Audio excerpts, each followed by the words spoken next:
भारतीय खानपान में प्रोटीन के स्रोत के रूप में दालों का विशेष महत्व है। देश के हरे भरे खेतों में दलहनी फसलों की अनोखी छटा लहलहाती दिखाई देती है। विश्व में दलहन उत्पादन में भारत का पहला स्थान है, लेकिन घरेलू मांग पूरी करने के लिए हमें दालों का आयात भी करना पड़ता है। भारत में दलहनी फसलों की प्रति हेक्टेयर उपज उत्पादक क्षमता से कम है।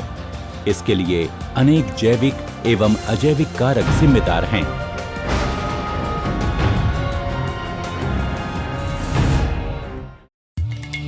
जैविक कारकों में फलीभेदक यानी हेलिकोवर्पा आर्मीजेरा प्रमुख है।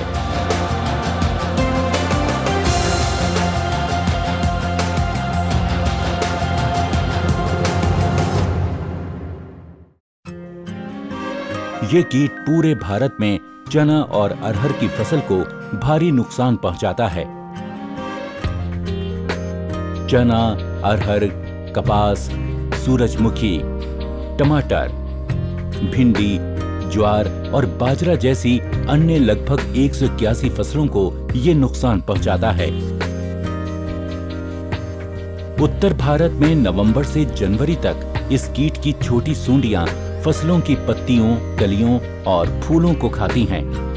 फरवरी-मार्च में तापमान बढ़ने के साथ इसकी वयस्क सूंडियां फलियों में छेद करके दानों को नुकसान पहुंचाती हैं। देखते देखते चना और अरहर की 20 से 30% फसल नष्ट हो जाती है। कई दशकों से इस कीट के नियंत्रण के लिए रसायनों का अंधाधुंध प्रयोग हो रहा है, जिसके कारण इस कीट ने कई रसायनों के प्रति अवरोधिता विकसित कर इन्हें बेअसर कर दिया है। फलस्वरूप दलहन उत्पादक किसानों के लिए फलीभेदक एक विकट चुनौती बन चुका है।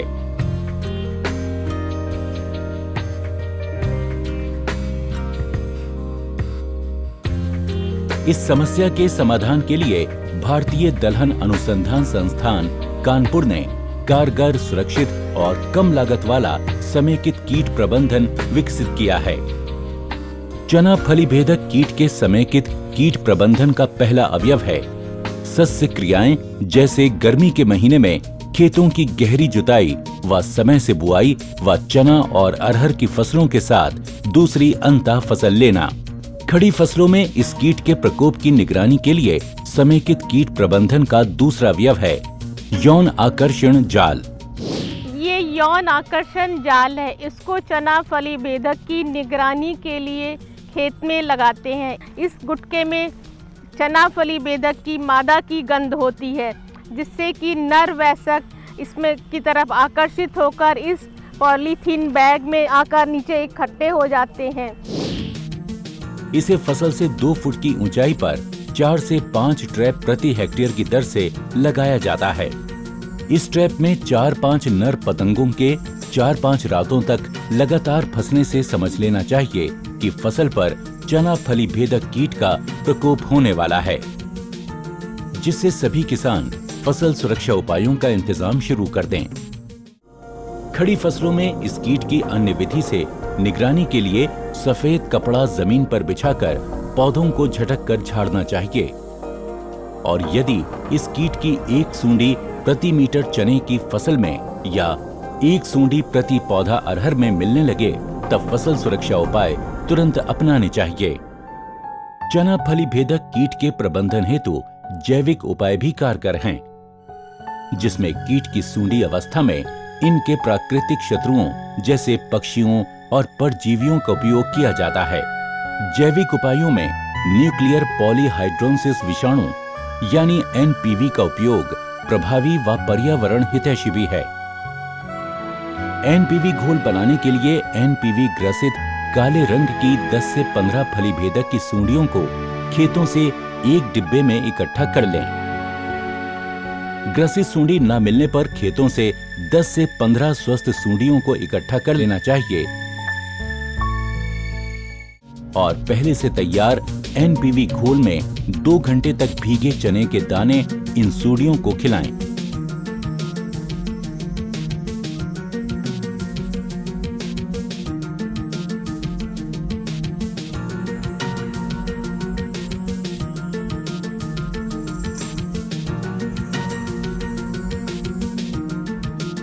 5वें दिन इन सूंडियों को इकट्ठा करके पानी के साथ मसलकर महीन कपड़े से छान लें।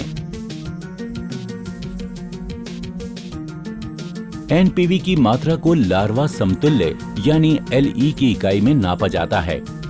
3 एनपीवी ग्रस्त सूंडियों से प्राप्त तैयार घोल को 1 LE माना जाता है। सूंडी के प्रभावी नियंत्रण के लिए चने की फसल पर 250 LE 250 लीटर पानी और अरहर की फसल पर 350 LE एनपीवी 350 लीटर पानी में प्रति हेक्टेयर का छिड़काव प्रभावी होता है। छिड़काव के लिए पानी में एनपीवी घोल में प्रति लीटर की दर से 1 मिलीलीटर टी-पॉल, 1 ग्राम गुड़ और 1 मिलीलीटर तरल साबुन भी मिलाया जाता है। एनपीवी घोल का छिड़काव सुबह या शाम के समय ही करना चाहिए, जिससे सूरज की तेज किरणों से एनपीवी का प्रभाव कम न हो जाए। इस कीट के जैविक प्रबंधन के लिए पक्षियों को बैठने के लिए खेत में अंग्रेजी के टी आकार के 30 से 40 अड्डे प्रति हेक्टेयर की भी सिफारिश की जाती है। पक्षी इन्हीं अड्डों पर बैठकर सूंडियों को खाते हैं। परजीवी कीड़ों को आकर्षित करने के लिए चने के खेत के चारों ओर धनिये की फसल को उगाना लाभकारी पाया गया है। चना फली भेदक की सूंडी का प्रारंभिक अवस्थाओं में नीम की निबोली के सत द्वारा प्रभावी प्रबंधन संभव है। नीम की निबोली का सत के लिए 15 किलोग्राम सूखी निबोलियों के दानों को ओखली में कूटकर एक पतले कपड़े में बांधकर रात भर पानी की बाल्टी में भिगो दें। सुबह पोटली को दबाकर दूध या रस बाल्टी के पानी में निकाल लें। इस घोल को 85 लीटर पानी में मिलाकर खेतों में छिड़काव करें। 15 किलोग्राम निबोली से प्राप्त सत 1 हेक्टेयर के लिए पर्याप्त है। यदि इन सभी उपायों से चना फली भेदक का प्रभावी प्रबंध न हो सके तो पर्यावरण हितैषी कीटनाशी रसायन जैसे इंडेक्सोकार्प, स्पाइनोसेट और इमामेक्टिन बेंजोएट का सामयिक प्रयोग कर चना व अरहर की फसलों को नुकसान से बचाया जा सकता है।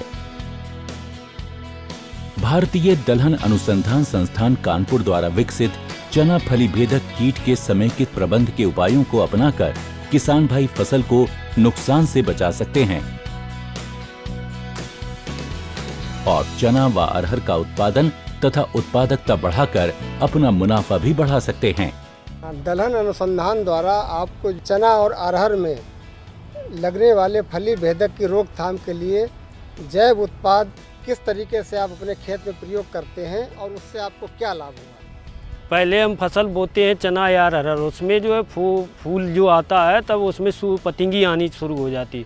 पतंगी आई तो हम लोगों ने देखा कि पतंगी आने लगी तो हमने उसमें निभोली का सत का घोल का छिड़काव कर देते हैं। अगर उससे भी सूंडी का पतंगी से नहीं मरती है, अंडा दे देती है, तो उसमें हम बायो वायरस का छिड़काव कर देते हैं। अगर बायो वायरस से भी नहीं मरती है, सूंडी फली के अंदर जाने लगती है, तो हम स्पाइनोसेट का छिड़काव कर देते हैं, जिससे हमारी फसल पूर्णतः रूप से बच जाती है। बच जाती है तो हमें पूरा फसल का लाभ मिल जाता है। लाभ मिल जाता है तो हम किसानों को उससे लाभ होता है।